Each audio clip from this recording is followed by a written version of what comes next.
నేను పుట్టింది అమ్మమ్మ ఇంటనే, మురుడు చేసింది మా తాతయ్యని. పేరు పెట్టింది మా అమ్మమ్మని, ముందు పిలిచింది మా నానమ్మని.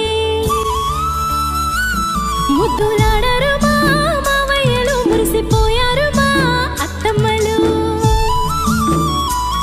మా అమ్మమ్మ ఎప్పుడు కాపలా, చూసుకున్నది కంటికి రెప్పలా.